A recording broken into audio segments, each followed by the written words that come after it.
Hey guys, Happy New Year. Hello, is it recording? Yeah, it's recording. Hello, I guess we said Happy New Year last video. Did we? So today we're going to talk about Where we're at.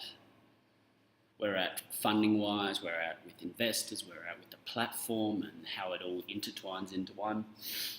It's been a journey over the last few weeks, especially with family stuff. I think we definitely want to share a little bit around that. But yeah, also share the platform.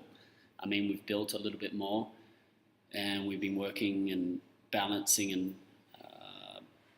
attracting someone to code, and we've gone through a journey with that. That's been interesting. Do you want to tell a bit about that journey?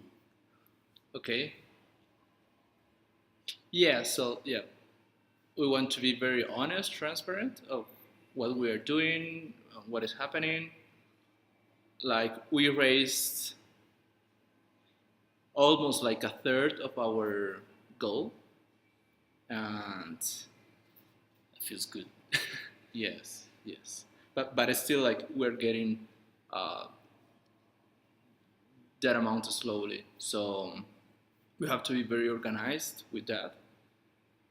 And so about development, we need I personally want to touch on something with that. yeah. I think like we've been on a huge journey with exploring the best way to raise funds, and there's so many there's options out there, but the stage we're at is kind of called in the startup world a pre-seed stage, in a way where you don't have massive traction, but you have an idea and you have a prototype and you have something very powerful. And we've got extra things. We've got subscribers, and we've been really exploring like this new model of how to support ourselves and how to support others in raising funds in the future at this stage, because an idea and prototype can be powerful, and getting over that chasm or that boundary into the getting traction is just a little bit of help. And what we've done, I think, has felt really good.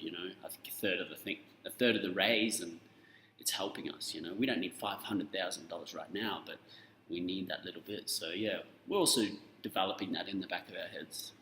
Yeah, because there is like, for example, I am like early in the mornings, I'm studying JavaScript, a little bit of React, tools that we need, and that sense of wow, like I'm getting paid for studying this. Like before we had this, it was like, yes, I have to study to see how we will communicate with development, or I will do it most of it maybe by myself. But it was like, yes, we need that in order to get some money. But now there is a sense of relief, Yeah. and it's empowering because I guess that's why we're building this platform. We want people to Just focus on what they love. exactly, to study, to get a new skill, to work on what they want to achieve without that being worried about how do I pay my rent, like I have family, we have to pay this. Really. it, you don't focus Yeah, like I'm personally really excited about the model we're developing for ourselves, because there's nothing else out there, and we don't know whether we'll launch this to anyone else, but at least we're doing it for ourselves.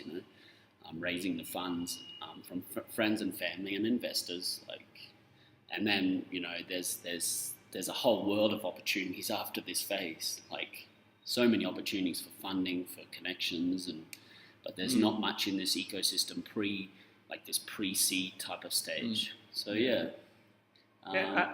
And also like being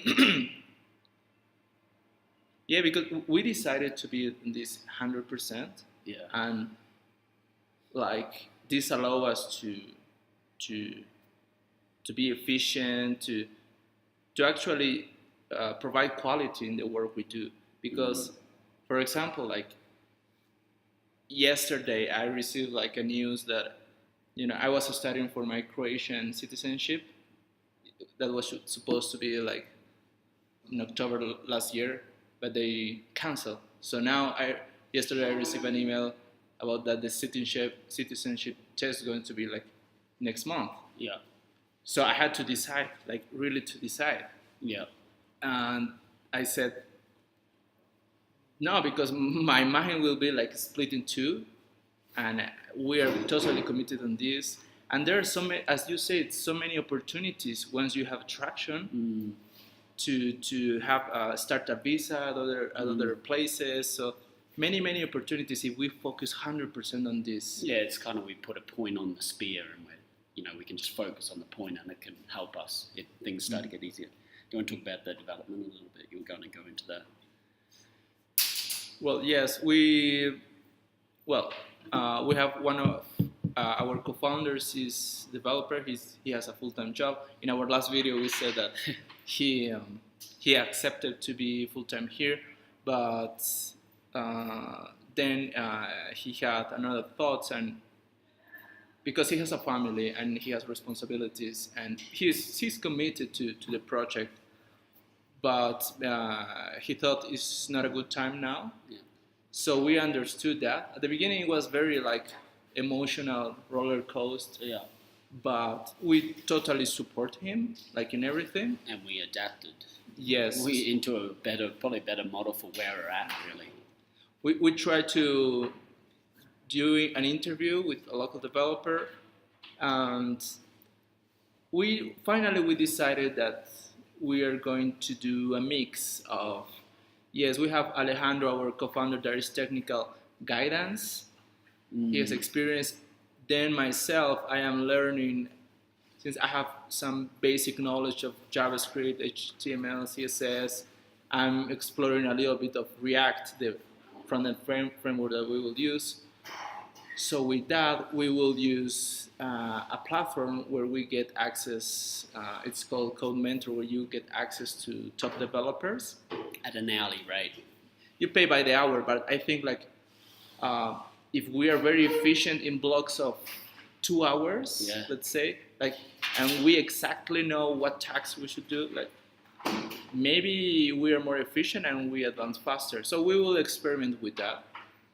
The beautiful thing is Franco learns as you go, and also I'm learning a little bit. So there's just this stage where we're not getting caught up in we need a full-time technical developer, and I think this has been our journey. Is Franco's learned so much, and I've learned so much and the other boys in regards to how we piece this together and get an MVP and get a beta out there without a full-time developer or worrying about hiring someone and all that process, or having the money for a developer, especially in a first world country like such. So many founders are struggling with hiring a developer and how to do this process. So I guess the system we will create so any developer can do specific tasks. That's the future of building startups. So, do you want to share a little bit about why we did this world and okay, and what it is? What does it mean? Well, like every topic on Wikipedia is a world within DiscoveReel. So here we have esports world. It's all about esports. No? Why esports? Why I chose this? Because I have this life philosophy that life is like a video game. And at one point I was very obsessed about reading about video games, how game mechanics, and then I found like why people are so passionate about esports. Like for example, this competition, they win millions of dollars for playing games. Like that's, in my reality, that's new. Yeah, and they're like athletes. Yeah, they're professional athletes and they're getting paid for doing what they love. Yeah. No, it's really the pinnacle of our society. Like, who, it's like a typical mindset. Who can get paid for playing games? Yeah, and I guess like we are wired to games somehow. Like life for me is a game. Okay, so going again here to the design. Like first we are of course this is all pulling from database already. So like for example in the first column we're having some videos related to esports, but again since I'm not logged in right now, this is how you see when you are not logged in. This will be public. Yeah, it is public because the idea of the platform is to be public, and you won't see the order that you see them is is not in the alignment that we explained. So it's just which one is new. And for example, the last column is it's about startups related to esports, and we want to show like in each one of them at the end we put like the founder, who is the founder, the team, and also you will see what is the alignment you have once you're logged in. Once you are logged in, exactly. Yeah. So it's a new concept, this interface, but this is our first world, and the template's very similar with a reel, so a personal profile and a brand profile. But the basic element is people will be curating this content, and we'll be aligning it to you. So everyone that logs in will have a different view, aligned to you based upon your tagged worlds in Wikipedia and your profile. So yeah. Basically, that's it.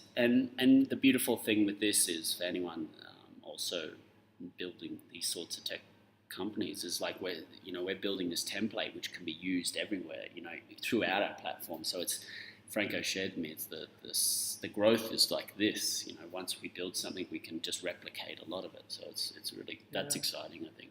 And it's taken a bit of time to do this, but it's like Then later, like imagine like how I see we will like communicate and later like the platform. If we share this with the esports community, I'm excited to do that. We want to hear feedback and what they do with this, what they curate, it will be very exciting to see how this grows. And then we'll focus in another niche and yes, going slow but learning about each niche. Awesome. I think that's enough. Yeah. Awesome, guys. Thank you for your support, and I'm looking forward to others joining the journey with us. So yeah. Okay. Thank you. Bye-bye. Ciao, guys.